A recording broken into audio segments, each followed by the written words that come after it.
Hey guys, in this video, I'll show you how to make Just Eat driver account. Alright, let's begin.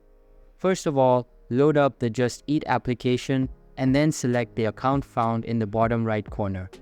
From here, we will scroll down until we see an option called Become a Courier and just tap on it.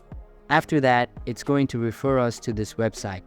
Here, tap on Apply Now, and we will have to give our first name, last name, email, phone number, and select our city or town.